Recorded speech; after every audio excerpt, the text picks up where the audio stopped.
Hello friends, तो कैसे हैं आप सब। आज हम बात करेंगे कॉस्टिंग फॉर डिसीजन मेकिंग के बारे में। अकाउंटिंग एंड ऑडिटिंग के मेरे नोट्स, हमारी जो पिछली वीडियो थी उसके अंदर हमने बात की थी ऑब्जेक्टिव्स ऑफ इन्वायरमेंटल अकाउंटिंग। अगर आपने वो वीडियो नहीं देखी है तो उसका जो लिंक है वो डिस्क्रिप्शन के अंदर है, आप लोग जाके चेक कर सकते हैं। और अगर आप चैनल पे नए हैं तो सबसे पहले चैनल को जाके सब्सक्राइब करें, बेल आइकन प्रेस करें ताकि जो सबसे पहली अपडेट है वो आप लोगों के पास आए। अब हम बात मेकिंग के बारे में। Marginal costing as a tool for decision making involves using costing technique and concept to make management decision. The management can use various cost accounting tools to determine the company's expenses and understand how it spends its money. Following are the some visual fact about the same. देखो, simple terms के अंदर मैं आपको समझाऊं तो management बहुत सी techniques का use करती है कोस्ट को निकालने के लिए, कि भाई डिटरमाइन करे कि हमारी कॉस्ट अकाउंटिंग टूल्स को बहुत से यूज करके कि कंपनी के एक्सपेंसेस कितने हैं और कितना पैसा मैनेजमेंट के पास बचता है कि वो खर्च कर सकती है। अब हमारी मम्मियाँ, अगर हम हमारी मम्मियों की बात करें, हमारी मम्मियाँ क्या करती हैं कि भाई सारे घर के खर्चे निकलने के बाद वो अगर उनके पास कुछ पैसा बचता है तो वो हमें कहते हैं भाई आज इस महीने में इतना पैसा बचेगा, इसको हम कहाँ खर्च करें, या तो तू ड्रेस ले आ, ऐसा तो कभी कहती नहीं वैसे, या फिर अपने ही घर के जो हमारे खर्चे होते हैं, जैसे बोलेंगे कि भाई हमारे घर में अभी टीवी नहीं है तो टीवी ले आते हैं, हमारे घर में फ्रिज नहीं है फ्रिज ले आते हैं, हमारे घर में वो क्या बोलते हैं बेड नहीं है बेड ले आते हैं, चेयर नहीं है चेयर ले आते हैं। बहुत से खर्चे होते हैं घरों में, कुछ भी चीजें टूट जाती हैं ये ले आते हैं नया, है ना। आरओ नहीं आरओ लगवा लेते हैं, या फिर टाइल्स लगवा लेते हैं, या फिर ऊपर की मंजिल बनवा लेते हैं, पैसे हैं तो उसी तरीके से मैनेजमेंट क्या करती है, मैनेजमेंट सारी कॉस्ट को निकालने के बाद वो डिसीजन लेती है। सारे एक्सपेंसेस उसने निकाल लिए, फिर वो अंडरस्टैंड करती है कि अपने पैसे को मैं अभी कहाँ खर्च कर सकती हूँ। उसी तरीके से हमारी costing for decision making help करता है। तो कुछ पॉइंट्स हमें और इसी तरीके से दिए गए हैं। It is essential to conduct a cost analysis for decision making in every company. ये हमारे लिए जरूरी है कॉस्ट को एनालाइज करने के लिए हर एक कंपनी के अंदर। And in every manager plans और decision accounting for the cost that could affect or affected by the plan. Essential ये मैनेजर प्लान्स को बताने के लिए, अकाउंटिंग कॉस्ट को बताने के लिए, वो प्लान्स अफेक्ट हुए या अफेक्टेड नहीं हुए हैं उन चीज़ों को बताने के लिए भी ज़रूरी है। It allows for better decision making, business decisions and more effective cash flow statement. देखो, अगर आप सारी चीज़ों को प्लान करके चलते हो, आपको पता चल गया कि भाई हमारे इतने खर्चे हैं और इतने खर्चों के बाद हमारे पास ये पैसा बचेगा, इसको हम कहीं स्पेंड कर सकते हैं। अब कई बार क्या करते हैं लोग कि वो खर्चे नहीं देखते हैं, वो पहले स्पेंड कर देते हैं, फिर उनको दिक्कत आती है, कैश का इनफ्लो आउटफ्लो रुक जाता है, पैसे बिल्कुल खत्म हो जाते हैं।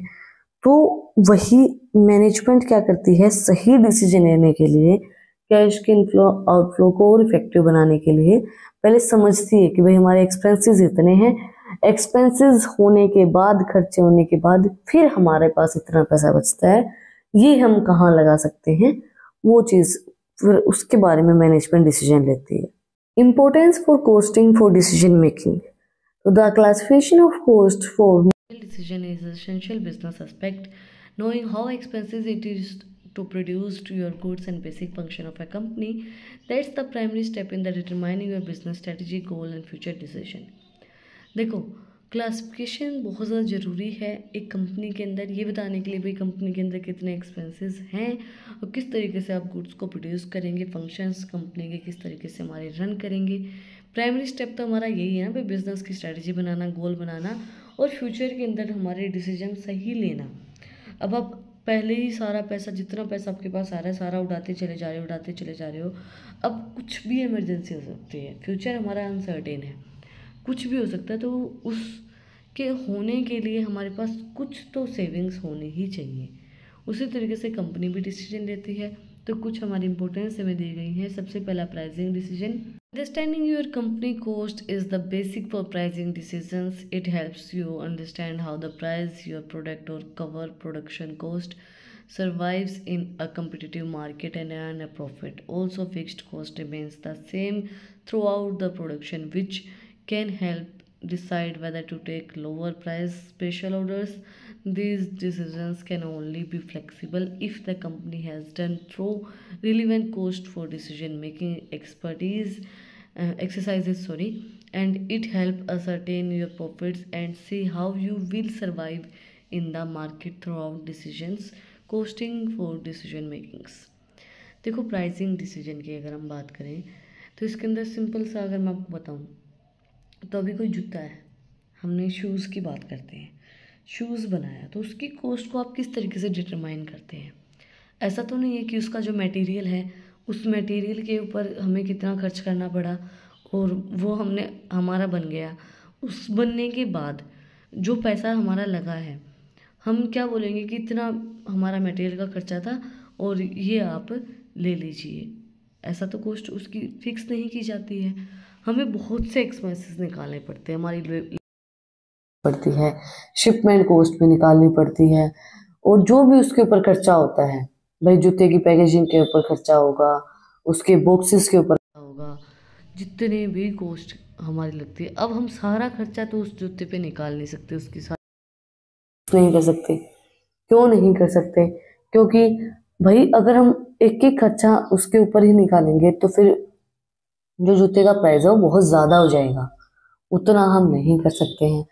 तो हम क्या करते हैं, पूरी स्ट्रेटजी बनाते हैं, पूरे एक कॉस्टिंग का मेथड यूज़ करते हैं कि भाई इतना इतना, भाई इतनी हमारी लेबर कॉस्ट है, इतनी हमारी मशीनरी के अंदर एक्सपेंसेस आया है। अब एक बिजनेसमैन को तो हर चीज़ निकालनी है ना, उसके बिजली का बिल, उसको रेंट देना है उसकी शॉप का या कुछ भी करना है, वो सब चीज़ें। तो अब वो सारी चीज़ें वो देखेगा। अब उसके ऊपर वो क्या करेगा कि जो भी कॉस्ट होती है उसके अकॉर्डिंगली, अब एक जूता तो नहीं बनाया उस मशीनरी से हमने, है ना, बहुत से जूते बने होंगे। अब बहुत से जूतों के अंदर उस कॉस्ट को डिवाइड किया जाता है कि भाई हम इतना इतना प्राइस इसके ऊपर रखेंगे, ठीक है। कुछ प्राइस उसके ऊपर फिक्स्ड होता है कि भाई इससे कम तो हो ही नहीं सकता, जैसे हमें शॉपकीपर कई बार बोलते हैं कि इससे कम तो बहन जी या भाई साहब हम आपको दे ही नहीं सकते हैं, है ना। लेकिन क्या होता है कि उससे ऊपर जो उनको प्राइस बोला जाता है, कई बार हमें क्या बोला जाता है कि भाई ये जूते 1000 रुपए के हैं, हमें कहते हैं मैम आपको 1000 नहीं 900 देंगे, तो वो कहते हैं ठीक है 900 दे दीजिए। तो उस 900 में क्या होता है कि उनका प्रॉफिट भी आ जाता है और उनकी लागत भी बची रहती है। और अब हम ये कहें कि 1000 रुपए का जूता है, मैं तो भाई 700 रुपये दूंगी, है ना।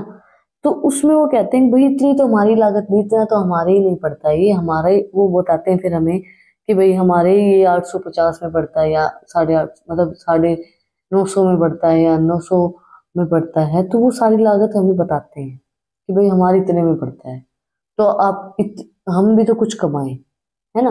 तो वो चीज़ वो बताते हैं हमें। तो वही चीज़ होती है कि भाई उसकी कॉस्ट को डिसीजन लेने के लिए, उसका कॉस्ट का प्राइसिंग डिसीजन लेने के लिए वो हमें हेल्प करता है।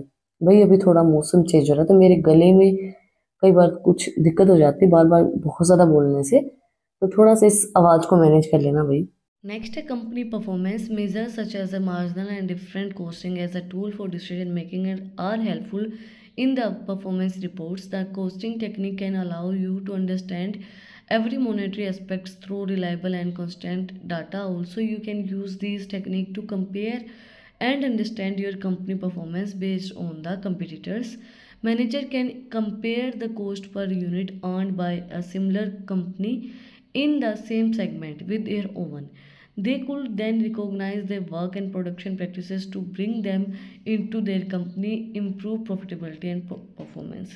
कंपनी के परफॉर्मेंस को भी मेज़र करने में हेल्प करता है, ये टेक्निक्स लगाता है अंडरस्टैंड करने के लिए कि क्या हमारे मॉनेटरी एस्पेक्ट्स हैं, कितना रिलेबल हमारा डाटा है, जो भी यूज़ करना है। फालतू की बातें हमें यूज़ करनी ही नहीं ना, जो मॉनेटरी टर्म्स में डाटा है उसी को हम यूज़ करेंगे।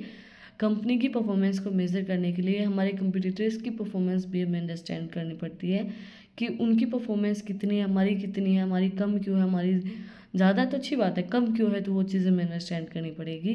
कंपेयर करके देखते हैं कि हमने कितना अर्न किया है, खुद से अर्न किया, रिकॉग्नाइज करने में हेल्प करती है। प्रोडक्शन प्रैक्टिसेस हमारी कितनी है, कंपनी ने प्रॉफिट कमाया है नहीं कमाया है, परफॉर्मेंस उसकी अच्छी हुई है नहीं हुई है, उन सब चीज़ों को मेज़र करती है। Financial reporting generally expected accounting principle, जिनको हम गैप भी बोलते हैं, require specific costing technique and their reporting by companies. This financial report is helpful for external shareholders to understand the costing and manufacturing process of the company. They can make informed decision and the company can have better public interest. Also, the company has to follow GAAP guidelines following while using the costing technique for general reporting. Financial reporting के अंदर भी help करता है general expected accounting principles के accordingly आप technique का use करते हैं कंपनी की, उसके अकॉर्डिंगली फिर आप फाइनेंशियल रिपोर्ट प्रोवाइड करवाते हैं शेयर होल्डर्स को कि भाई आपको मैन्युफैक्चर जो आप कर रहे हैं उस मैन्युफैक्चरिंग प्रोसेस को अंडरस्टैंड करने के लिए, एक सही डिसीजन लेने के लिए कि भाई पब्लिक के लिए, पब्लिक का बेटर इंटरेस्ट भी, पब्लिक का जो इंटरेस्ट है वो भी हमारा बना रहे, अच्छा बना रहे, बेटर बना रहे और हमारा भी प्रॉफिट हम कमाते रहें। तो गैप की गाइडलाइंस के अकॉर्डिंगली हम कॉस्टिंग टेक्निक की यूज़ करते हैं और अपनी फाइनेंशियल रिपोर्ट को तैयार करते हैं। नेक्स्ट है selling for processing. A company can sell raw और इंटरमीडिएट प्रोडक्ट और turn into finished goods. The relevant cost for decision making with example can help the company understand how to use costing technique for decision making. For example, a dairy might sell milk, turn into dairy product and process it to further cheese or butter. All such decisions would be better understand their cost and profit analysis at every steps. देखो companies क्या करती हैं, raw material भेज देती हैं, intermediate जो हमारे products होते हैं उनको भेज देती है फिनिश्ड गुड्स में बनने के लिए. अब जो कंपनी ने रॉ मटेरियल भेजा है, फिनिश्ड गुड बनाया, तो जब कंपनी को रॉ मटेरियल की कॉस्ट का पता होगा तो उसके अकॉर्डिंगली वो अपनी फिनिश्ड गुड की जो प्राइस है वो फिक्स कर सकती है. अब जैसे हम जाते हैं तो दूध तो हमें 70 रुपये लीटर मिल जाता है, बट पनीर मिलता है क्या, बटर मिलता है क्या? नहीं, वो उससे ज़्यादा प्राइस पे होते हैं क्योंकि वो उससे बनते हैं, है ना. अब जो चीज़ उससे बनेगी, हमारा वो रॉ मटेरियल हो गया दूध, दूध से हमने पनीर बनाया और दूध से हम फिर मक्खन निकालते हैं, घी निकालते हैं, घी बनाते हैं. घी कितने रुपए किलो होता है? घी बहुत महंगा है ना, और वो ओरिजिनल मिलता भी नहीं है. तो वही चीज़ है, जो चीज़ इंटरमीडिएट गुड से बनती है तो आप उसकी प्राइस को फिक्स करने में हेल्प मिलती है. अब अगर दूध 70 रुपये लीटर है तो आपको बहुत आसानी है पनीर की प्राइस को फिक्स करने के लिए, आपको बहुत आसानी है बटर की प्राइस को फिक्स करने के लिए, आपको बहुत आसानी है घी के प्राइस को फिक्स करने के लिए, क्योंकि आप कभी भी देखेंगे तो दूध के प्राइस से नीचे आपको पनीर का प्राइस नहीं मिलेगा. अगर दूध 70 रुपये लीटर है तो पनीर की जो टिक्की होती है ना, वो पनीर की टिक्की आपको 90 या 100 रुपये की ही मिलती है ना. जो छोटे से पनीर का एक पैकेट आता है वो, तो वो उतने का ही मिलेगा, वो दूध से कम तो नहीं है ना, वो कभी नहीं मिलेगा दूध से कम. फिर आपका जो बटर है, बटर है और मक्खन है, वो सब चीज़ें, घी है, वो सब चीज़ों का प्राइस तो और भी ज़्यादा होता है क्योंकि उन पे और भी कॉस्ट लगाई जाती है और भी मेहनत की जाती है और भी टाइम दिया जाता है उन चीज़ों को. क्योंकि घी, जैसे आप घी निकालेंगे तो दूध है, दूध को फाड़ेंगे, दही बनाएंगे, दही से फिर आप उसको भिगोएंगे, फिर मक्खन निकालेंगे, मक्खन से फिर आप क्या करेंगे, उसको मक्खन के अंदर से जो लस्सी है उसको बाहर करके घी को निकालेंगे, तो उसके ऊपर कॉस्टिंग ऑटोमेटिकली ज़्यादा हो जाएगी. और फिर एक दिन का नहीं होता, आपको अगर 1 किलो चाहिए तो वो कम से कम 1 हफ्ते में होता है, 2 हफ्ते में होता है, तो टाइम भी जाता है उसके अंदर, वो प्रोसेस बहुत लंबी हो जाती है, उसके अकॉर्डिंगली फिर उसके प्राइस ज़्यादा हो जाते हैं. पर हमेशा इंटरमीडिएट गुड्स के अकॉर्डिंगली उनके प्राइस डिसाइड होते हैं. तो इंटरमीडिएट गुड्स का जो प्राइस होगा हमेशा उससे ज़्यादा ही आपका फिनिश्ड गुड्स का प्राइस होगा. इस चीज़ को अंडरस्टैंड करना. ये टॉपिक को मैं इतना ज़्यादा एक्सप्लेन इसलिए कर रही हूँ क्योंकि ये टॉपिक बहुत इंपॉर्टेंट है, आपको ये टॉपिक समझ में आना चाहिए, इसलिए मैं इनको बिल्कुल डीप में ये चीज़ें बता रही हूँ कि आप बिल्कुल समझ जाएँ कि इसका मतलब होता क्या है. ठीक है. और अगर आपको वीडियो अच्छी लगी है तो प्लीज़ सब्सक्राइब करना चैनल को और बेल आइकन प्रेस करना, ताकि जो सबसे पहली अपडेट है वो आप लोगों के पास आए. कुछ भी डाउट है, कुछ भी पूछना है तो कमेंट सेक्शन में मुझे आप पूछ सकते हैं और आप मुझे बताना कि वीडियो आपको कैसी लगी. क्योंकि आप जब बताते हो ना, कमेंट करते हो कि मैम मेरे लिए वीडियो बहुत हेल्पफुल रही, मुझे बहुत अच्छा लगा, तो मैं बड़ा अच्छा फ़ील करती हूँ। जब कल परसों मेरे पास एक कमेंट आया था कि आपकी वीडियो मेरे लिए बहुत हेल्पफुल रही, बहुत काम आई, तो मुझे बड़ा अच्छा लगा भाई मेरी वीडियो किसी को काम आ रही है, किसी को हेल्पफुल हो रही है।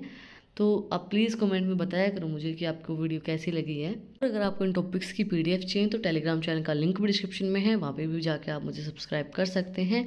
और भी इंटरेस्टिंग रील्स को देखने के लिए इंस्टाग्राम चैनल का लिंक भी डिस्क्रिप्शन में है, वहाँ पे जाके आप मुझे फॉलो कर सकते हैं। फिर मिलते हैं एक नए वीडियो के साथ, एक नए टॉपिक के साथ। Like share and subscribe. Thank you for watching my video and enjoy your life.